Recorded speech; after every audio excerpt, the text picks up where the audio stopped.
tozoyebisa même bacour international oyo baza derrière ye mpona kopuse na dictature wana na bango na ye bakotala kongo oyo na bafenetre etilongo aye akundi adi beton atie teke oyoka kombo na beton ezalaka teke kombo moko ya sentiment kombo oyo bapesa tilongo ya beton wana eza mpona kokunda kongo na kati ya libulu oyokaki yo moko bango balobi ke no fo tolalaka 18 ndeko tolalaka 18 na biloko ozoya kotikela biso na ndako bamiliki ozopesa biso to ndenge olalisa peuple aliaka azwaka biloko kolia na 23h mpona kongo awa ata ine kotiaka loboko na monoko siko alala 18h seka alali nzala meme mwana ya maternel te bapesie meme exercice ya kongo oyo akoki kodefendre yango koleki me kilongo oyo bayebi biso awa toyebi te soki aza maneke toyebi te soki aza mutu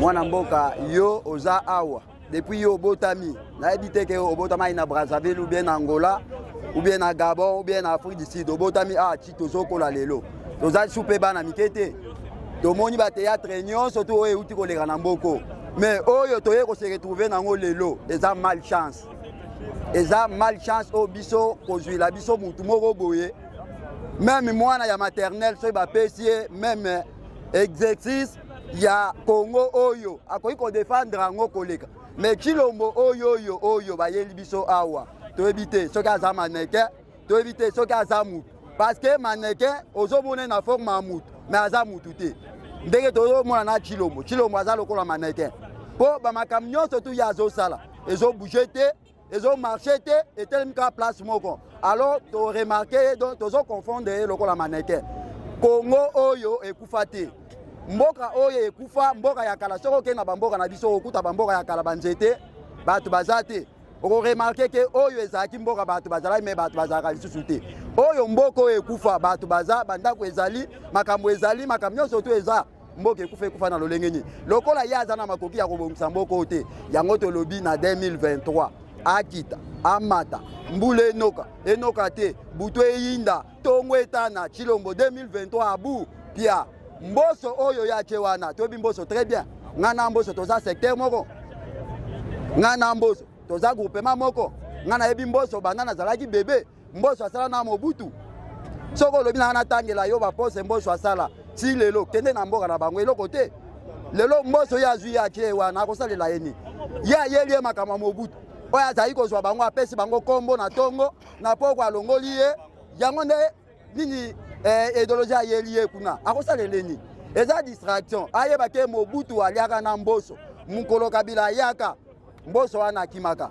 atalaki mboko oyo na lidusu kaka kabila lokola bamonaki kabila kizengi abendi bango baye kozonga lelo chilombo azwi bango na confiance ke baza bato bakosunga ye ta bakokaki kosunga ye elekaki na moma oyo totikali kaka na mokolo moko oyo biso tozozela eza 2023 bakosa biso te ke élection eza te bakita bamata élection ezali soki bango bazokanisa élection eza te biso mpe tozokanisa bango mpe ozala te donc likambo koloba eza te kaka susi na biso 2023 biso na bango abu pia nalobi boye chilombo yo oyo eza mboka na biso soki yo omoni keno oza mwana mboka oyo te na malembe nyonso tikela biso kiti wana d'abord eza mpe ya yo mpe te puisque tovotaki yo mpe te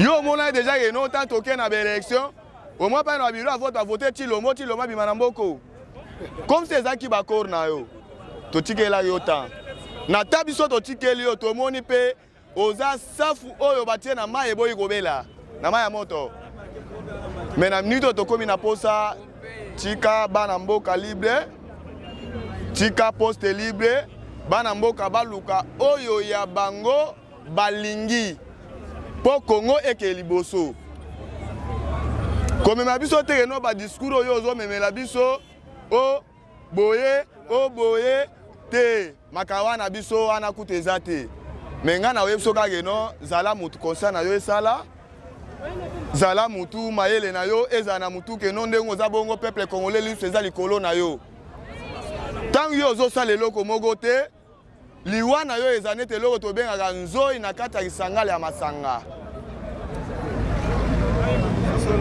mutu ya peuple congolais nyonso eza yo te oza mayele mingi te peuple congolais baza mayele oleka yo bazali bao balandele tutu muma bazali selo maloba no nyonso ozoloba na peuple congolais ezokota mais tozomona action moko te et puis toza susa mingi oloba te na minute tokomi na biso na suka tolobi ka ane na biso ya suka oyo topase eza 2023 oza na poso oyeba kanda ya peuple congolais okoyeba kanda ya peuple congolais pour le moment te ezela 2023 esi ozomona eno ya solo peuple congolais balingi yo te et puis mpo na maponami mpe okendaki mpe te opesamaki mpe maponami te yango biso tolobi 2023 za no calme ya mingi oloba eza te mutu na yo mpo eza yango munene yo yeba 2023 bon attendeur le kuta eleki makasi oyebi ke le kuta eza makasi to comprendre que IDPS aza na carence ya ba élite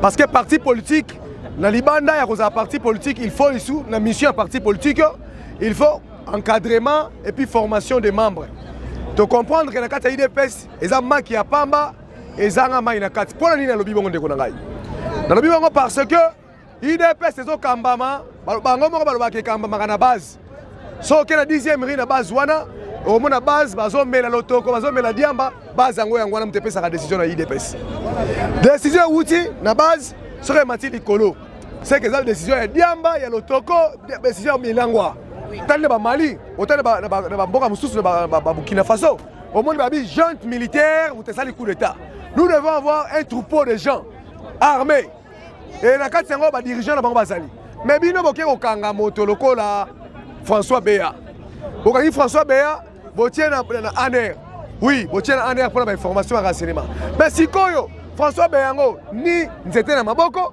ni mbeli ni munduki bino balobike coup d'état donc eza kobanga toyebi ezali baprétexte IDPS azali koutilize mpo aboya maponomi oyo ya 2023 biso mpe toyebi ndenge maponomi ekozala te yango wana tokosenga na peuple congolais azala vigilant na article 64 tolobi ke nde batumi bapine wana eza scénario eza théâtre de chez nous eza lokwa maboke ya ngadi adi ya ngadi osi asa monte scène na ye ekosukela boye ekobandela boye ekosukela boye biso tolanda makambo ya buzoba bongo ndeko na ngai donc eza makambo ya buzoba coup d'état eza te balingi nde base de débarrasser na batémoin gênant nyonso oyo bazalaki na pouvoir na bénédiction pouvoir akinga kati tant kabila ezopesa bango pouvoir donc eza makambo ya coup d'état te dede balingi bacréer diversion na kati ya population peuple azala distrait tant peuple azala kobanga bacréer psychose côté la peuple kobanga côté la peuple po peuple azala attaché na makambo ya marche te oyokaki yo moko bango balobi ke non faut tolalaka 18h ndeko tolalaka 18h na biloko ozoya kotikela biso na ndaku bamiliki ozopesa biso to ndengeni olalisa peuple aliaka azwaka biloko kolia na 23h mpo na kongo awa ata 1h totyaka loboko na monoko siko alala 18h seka alali nzala likolo ya makambo na ota wana eza buzoba makasi donc baluka moyen mosusu peuple abaye mpena nzala eleki makasi compartir na famille biologique na ye et biso mpe famille politique na ye tozolela makasi parce que eza baoba monene akwei eza perte monene na kati ya parti donc mama Charlotte azali député oyo aboyaki badi palissade au profit ya peuple congolais aboyaki bacorruption aboyaki kochanger quand kotrahi quand ya combat ya peuple donc ntango atikalaki bongo seka akufi lokola tête haute ndeko journaliste mboka eza ya kokufa mboka ekufa mboka donc wana seke opposé nga ba question ye moko na numéro 1 alobi bien que non mboka esi ekufa nango kala bon biso tokoloba mboka eza bien ndenge nini mboka ebeba nango ti lelo mboka ezaka ya kokufa po papa na ndako soki aleli nzala ke no ngai mpe naza na nzala bo bana oyo aboti na mama bakolia nini po papa nde moto aza motu tre ya ndako bo soki papa alobi ke naza na nzala mama akorépondre papa nini ou bien bana wana bakorépondre papa nini c'est que Tshilombo Kabila aboma mboka oui toboyi te mais Tshilombo aye akundi Kabila timbola ki libulu mais Tshilombo aye akundi azui béton atie c'est que yoka kombo na béton ezalaka te ke kombo moka sentiment kombo o ba pesa Tshilombo ya béton na ezapona kokunda Congo na kati ya libulu. C'est ça le problème. Biso ba Congolais tozo souffrir. Tshilombo bon na ebite bon soki ba président na monde bazalaka na niveau Tshilombo za. Bon, to ebite mais to yé komona na 5e république na kati ya mboka na biso. Le président oya azalaki pe azana programme te ti lelo kaka Tshilombo. Même il était ya Mobutu, tozalaka boete, ata était ya Kabila, tozalaka boete. Mais il y a les lopenda à Tshilombo, en tout cas, eza mawatro. Toko yebate, soki toko défendre nini, soki toko loba nini, pona Tshilombo. Mais décision ya ba Congolais eza kaka 2023 oyo.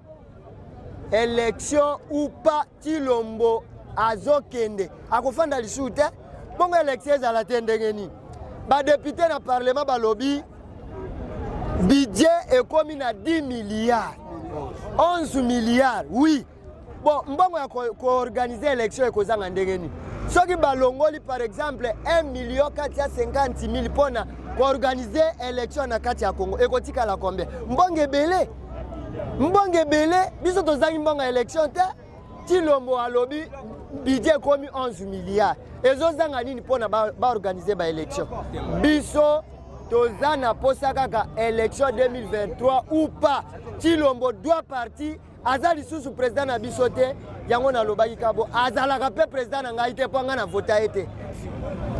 Balobaka iloba bakulutu ilobi banganga. Eza politique. Eza politique etambolaka bongo. Mais en réalité des choses, de konangai biso bato vivre na population. Mikolo nyonso tango zoya oza kokuta pembeni na ngai population atoni na ndinga bajete. Alors faut que ça peuple clair parce que mikolo to komi et komi dangereux. Mikolo to komi et komi lokola jeu casino. Na lingi na yeba poto ke na ba élection. Totikali na combien de jours? Oyo bakosala makambo nyonso si la poto ke ba élection. En mwana mboka photo za quand même bato. Toza na susi mboka. Mokonzi mboka kokite na lisala ayebisaki ba Kongomani faut appliquer article 64. Article 64 ezali ya kotelemela mutu oyo azana incapacité. Eza kotelemela mutu oyo azoboma mboka azonyoko la population. Ndeko nanga na biso ke ekozala très difficile pour ba élection est organisée en 2023. C'est pratiquement impossible. Yango to sengi na ba Kongomani. Tozala prêt. Na boy take élection ko zate non. Na lobby en cas où glissement est kosengama. Parce que d'ici le titre comme na mois d'avril na mois de mai, faut Tshilombo a lancé déjà maloba glissement. C'est dans ce moment population a s'en charger. Et le qu'on a loba mokozambo kamate fala loba ngomingi peuple congolais prenez-vous en charge. J'en charge wana ezali ya côté m'attaque ba patriote congolais. Totele mato bengana batu oyo mwana mboka soki tozolanda logique ya koloba lokuta Tshilombo tokosala ba élection tokosala boy mais nazo tuna pe mutuna soki tuninga ke non ba konziala muka ba oloba ke élection ezali oui ba konziala muka bazali na conviction bazali na kondima ke non élection ezali parce que bazana sima peuple mais mutu oyo akoki kosala ke élection salama ye wana akomi mutu moko lokola soki nani pe na ko benga yebisanga élection kango kusama ndeni yango nga na bengi conscience à peuple congolais soyons prudents en cas où bakosenga glissement biso nyonso totelema lokola mutu moko tobima na balabala pona ko benga na ndoki oyo azoboya ba élection et puis ya mibale totelemeli makambu oyo ya des politisations poto longola batu oyo bazali ko politiser seni mais Tshilombo akoyoka biso te Tshilombo akomona ke ba marche biso to kosala eza lokola to kosala ba marche de santé yango to sengi na ba Kongomani trop c'est trop to kotelema lokola mutu moko élection ou pas biso toza na décision ya ko benga na mutu oyo aza ko maltraiter peuple congolais ya ko telemela mutu oyo aza ko mona peuple congolais lokola biloka mike na yebite bagage nini oyo ya za nango niveau nini ya za nango pona ko kamamboka na lolenge ya modèle wana ata ngai oyo na ko kamamboka na lolenge oyo azo kambate Kabila ayaki awa malgré tozaki kobenga yeke dictateur, tozaki kobenga ye mupaya rwandais, mais Kabila a organisé l'élection en 2011. Na mbongo ya biso moko na mboka, budget na ye ezalaki combien? Na budget ya combien o Kabila azalaki nango po a organisé l'élection librement en 2011 awa na mboka na premier mandat na ye. Malgré moi manœuvre yaki okota na deuxième mandat po akomaki komona ke kotika pouvoir souci. Nde moi manœuvre yaki kosala abedi moi temps, mais ata sala ki manœuvre na pression ya biso, na pression ya cour internationale. Asalisa ki be élection awa na le 30 ya Mbalakata. Asalisa ki be élection. Tilombo atika ba aventure, o ya ba coup d'état, ya ba boye. Ki dictature na ye, aleki Mobutu te. Ki dictature na ye, aleki Kabila le père te. Tozo yebisa même ba cour internationale oyo baza derrière ye. Pour na pousser na dictature wana na bango na ye bakotala Congo o na ba fenêtre po biso ba congolais toza ba moribond te ndenge ya lobi ke mboka na biso ekufa ye kufa te soki mboka na biso ekufa azoluka deuxième mandat po avana na mboka nini ye Tshilombo azoluka deuxième mandat po avana na mboka nini mbongo o bazo yiba kuna o bazo détourner kuna mbongo haram o ya zo yiba ya mboka ekufa azozwela yango mpo na nini toboyi baaventure oyo ya bacoup d'état ya baboye toboyi toza na posa ba élection 2023 soki asalisi élection 2023 te alongwaka ye moko na mboka na biso mpo tokotelemela ye na lolenge nyonso tokotelemela ye biso toboyi ye toza na posa élection 2023 seni na ye oye a installé ya oyo eza politisé ya corruption toboyi yango na 2023 oyo amata akita toza na posa ya baélection asalisa biso baélection akosa te ke mbongo eza te mbongo ezali soki mbongo eza te aluka par tous les moyens na banzela nyonso oyo ye azwelaka mbongo oyo bayibaka wana azongisa mbongo wana basala élection. Babuka ne tombera pas. Je ezobeta mandengeni bande konanga. Lelo yo adato forcé Tshilombo. Lelo yo adato kangi kadima na kingo. Boye ba malamu ke ba kosala sélection. Hey, ça je vous dis. Bokanga na soya. Babuka ne tombera pas. Tshilombo azala sélection. Tshilombo azala souci ya komona moto azama kasi. Allah qui s'est forcé après kanabisaka ake akosa sélection te yo mona na wapi biso na kata Congo heureusement ndeko eva utikolo bango muyembe yo wana lobi keno coronavirus ezate awa bachaki kadima pona komisera biso calendrier électoral kadima asengela biso ba combien de machines ekotambola na bangoka pour faire coordonner population pour place carte d'électeur. Mais jusque-là, et là, comment ça va m'aider? Et il y a comme à la veille, quand il m'a dit que non, dans sa première organiser l'élection, attendez ma réseau, oh yo, et qu'on s'en a vu sauter l'élection. Il y a l'Ibosso. Alors, il a dit qu'il y a frais de fonctionnement pour le démarrage à bureau Seni. On a des allocuta. Na neka qui la mission na yebisa qui bango messé. Pose quand même na sonne ya ko makamba bongo. Parce que nous venons ya koyoka ba député. Na parlement balobi ke to voter budget 11 milliards de dollars. Na buka oye. Oui. Bino balobi boza budget 11 milliards de dollars. To yebi ke organisation ya élection ezo aka milliard moko. Pour bozo milliard moko. Batika 10 milliards wana to organiser élection ni de 60. Na buka oye. Oui. Ya mi balé aye ko zo réseau. La buka ne tombera pas. Aye ko zo réseau ya coronavirus. Tebise messé. Bamba kebele coronavirus ezaki bakele États-Unis bawuti kosala élection na coronavirus Brazzaville awa bawuti kosala ba pays ebele raison moko ezali te oyo yo koloba ke non nous ne voulons pas organiser les élections, nous ne sommes pas prêts papa yango toyo koyebisa peuple congolais soki ozotiaka likanisa élection na motu tokotikalaka nde toza boye Tshilombo lelo asoluka muto makasi oyo akoki kotelemela ye akanga bisaka sa nini aza makasi te Chilombo eza trop faible eloko ezopesa makasi eza faiblesse ya peuple ko biso bakongole toza plus faible toza beaucoup na koloba mais na kisose zéro namukoye nakopesa des exemples Joseph Mobutu dictateur jusqu'au dents aye akomi koimposer makambo na ndenge na ye mais ntango peuple akomprenaki ye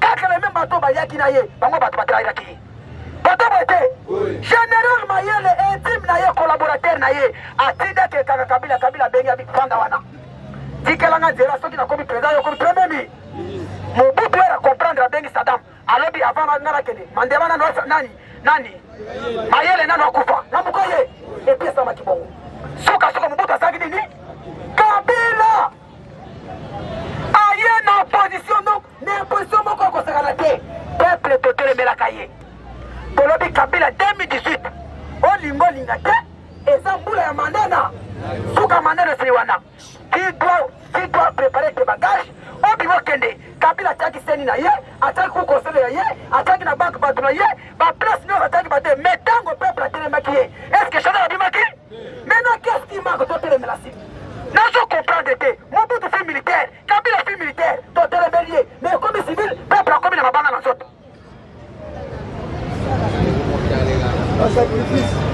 yamuka ne tombela pa sacrifice liboso ya peuple kolobi loko te ezosenga na biso bana mboka to se préparer bien avant totala soki nini te ngonga ya kotala eza lisu te peuple yo na ngai tobanda deja kolalaka na kanda kolamuka na kanda kotambola na kanda kokaza na kanda mpo soki ngonga ebeti wana tikala na ndako eza te awa bapréparation eza kobetama tous les côtés toza kobeta diplomatie na tous les niveaux etikali sikoyo terrain yo peuple okota na terrain obeta ndembo namukoye je te dis que lokola Chilombo babuki ye bapeka eloko eza kopesa gaz eza ye te susu bapesi mutu mosusu epi mutu wana asololi na biso tosololi na ye alobi bino bakolomboka bobanda lelo oyo soki kaka totomboki toaplike article 64 ndeko na nga kosuetaka coup d'état basoda te mboka na biso eza na infiltration makasi lelo soki bamonte tro ba coup d'état officiellement barwandais basu namukoye barwandais basu pouvoir baougandais basu pouvoir eloko kopositionne peuple congolais eza article moko bapesa na mibeko ya mboka soki yo na nga toaplike yango abuhu pia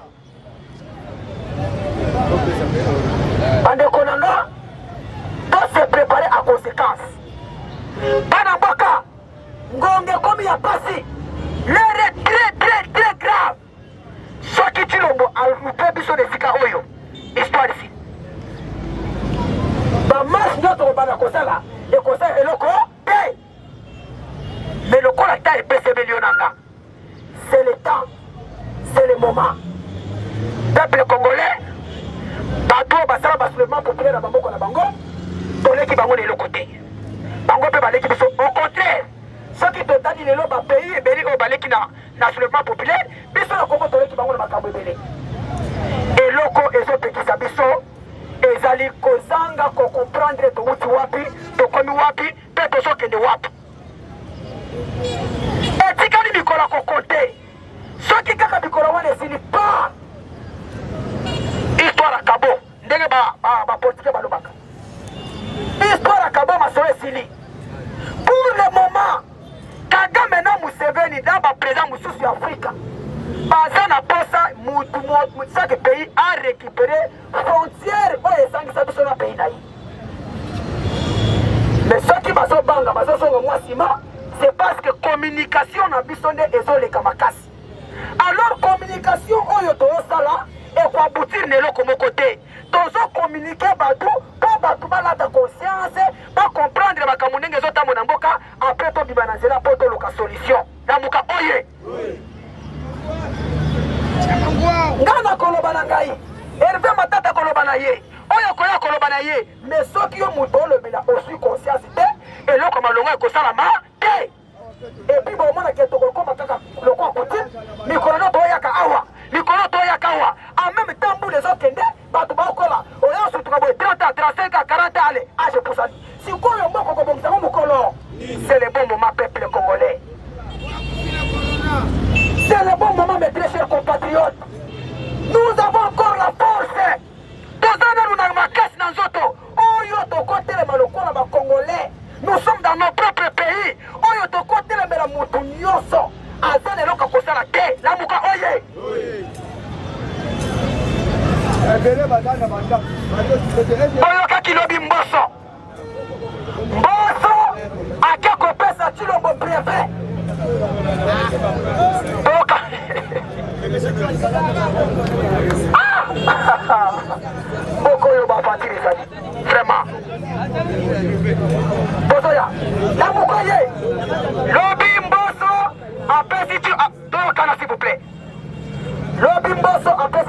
ata baboma bato me biso na tila kobundela mboka lokola na tangi classe na za capacité kokoma na place wa la mokoye eloko kopesa biso nzela soki ngana totelemi lokola bakongolais totele makaneti bakongolais te jusque là même ni banda mboka na niveau international bazoza biso bakongolais te bazoza biso kaka bapeuple faiblard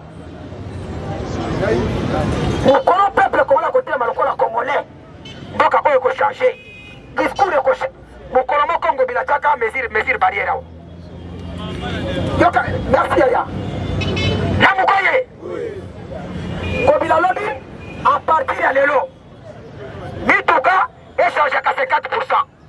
Moto echangeaka 50%. na mokoye bato basanganaka te population atelema marche banda wa tina 10e rie bankare esalama kuna topudrie na ntongo na ngongo bila change malo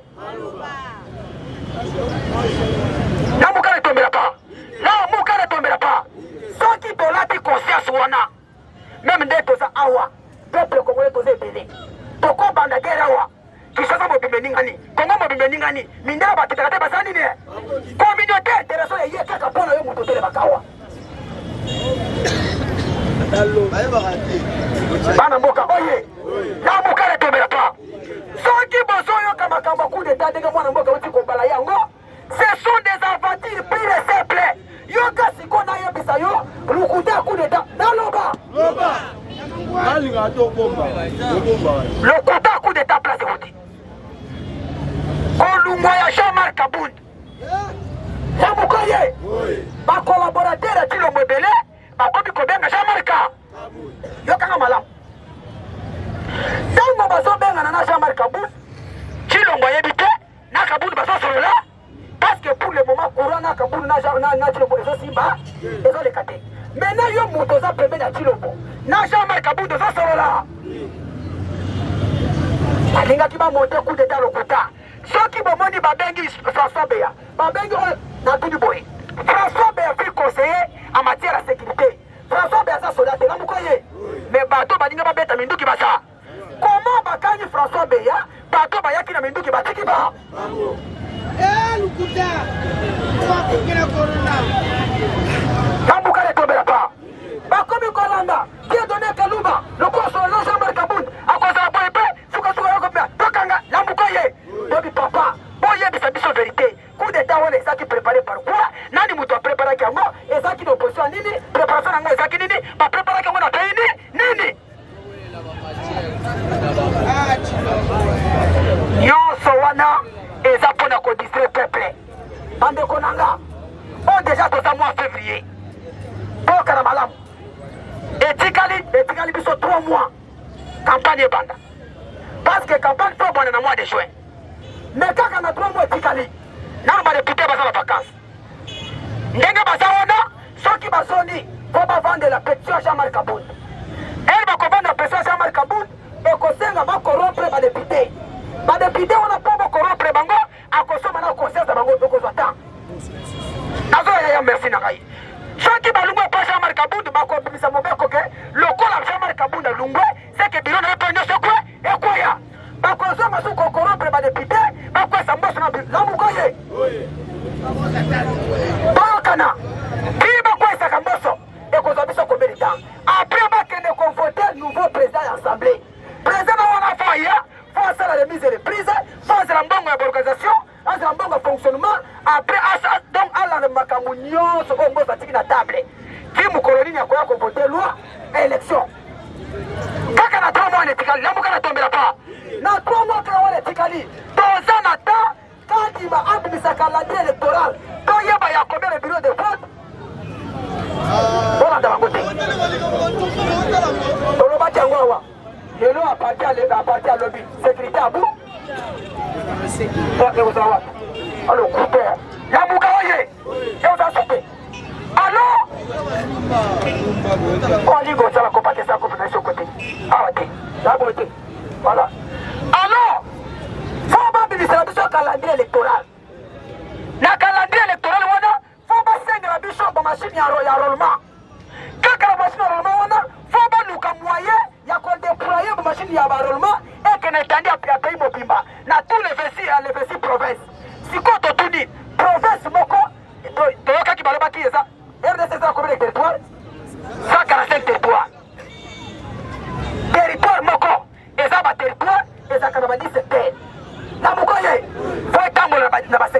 nyonso. Chaque secteur a un groupement là. Groupement ça combien? Chaque groupement faut pas déployer ba centre ya banini ya baroloma. Et koza mukolo nini ba ko recruter ba shawana pa ba kota formation ya ko kesa la la mukoye. Bana mboka soki to fongoli misu te pays ekei. Est-ce que na 3 mois pamba makamona nyo soko sama? Qui mukolo nini ba candidat ba ko bana ko la conférence, ba ko la formation, ba mbongo bima. D'ailleurs ba komi ko le mbongo zate, mais ba za obligé ba bimisa mbongo na majorité, na opposition, faut muta pesa ba candidat na. Qui mukolo nini? Je vous dis que ne pensons pas aux élections. Ngonga eza lisusu te bana mboka. Na olo bango na télévision. Donc ce sont des élections te. Ta eza te. Yo nanga to te balokolo ba congolais. Ta bundela ko. Segeri tombera. La muka ne tombera pas. Kaka biso awa. To sinyaka to bilelo choma kolega te. La muka ye. Elinga na te. Akanga na mutuka. La muka ne tombera pas. Abouja boy libanga bimate saline. Abibo pasa bango na banyama na bitote bana matera mutozanya. Aganga na mutuka na so image wana ebite sokozo. Kilongo mukolo so banga awa aganga. Bo pasa bango na banyama. Ya mukoye. Est-ce que biso to pasa na? Et puis eloko wana etambola même na ba chaîne nationale, internationale balobela ngo. Bongo soki toyebi ke non, lelo tozo kangazela. La muka ne tombera pas. Yeba bien ke mboka mobimba. Ezela kaka tangu yeba. Tangu nde eza motema ya Congo bana mboka. Tambuka oye. Soki bazokima bakendaka na changu. Soki bazosonga bakendaka na cha. C'est-à-dire changu eza terre. Eza motema ya capitale ya Kinshasa. Soki changu ebandi bakomi nyonso bakomi motivé.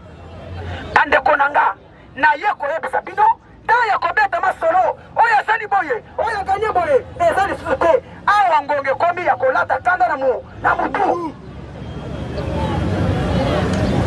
Lamuka ne tombera pas. Eza na pays moko te.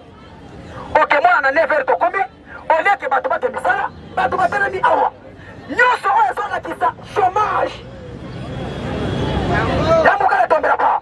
Mutu moko ta koza fonctionnaire awa atela matina eroyo ayoka discours ya mboka azate lamukoye. Mais soki omoni bato batelemi boye c'est parce que misala eza nango siko mpo bozwa misala ekosenga nini mpo tozwa misala ekosenga tobunda. Congo oyo eza na kapasité kofuta meme bachomere tokala bandeko nanga namuka ne tombera pas. Congo eza na mesure ya kofuta meme bachomere mais au lieu que gouvernement futa bachomere bakomi kofuta gouvernement. Ndengo za wana chaque mois ofutaka taxe na gouvernement wana pe mbongo pesaka taxe wana ekendaka na gouvernement te ekendaka na pasha mu taxe yango koma yango lelo plus de 360 millions de dollars. J'ai dit de 360 millions de dollars. Mbongo wana soki bapesinga chino lelo nakomi liboma. Lamuka ne tombera pas. Po eza mbongo ebele. Mais kaka na pauvreté na yo, kaka na chômage na yo, kaka na malade noza nango wana 2000 ozwaka wana ezaka partager. Yo sindambo, chomo pa sinda. Et puis muto bongo, bosolo bakeno, asenga transition, bino pe botelema, bosota. Non, wana seke biso to komi bakoko.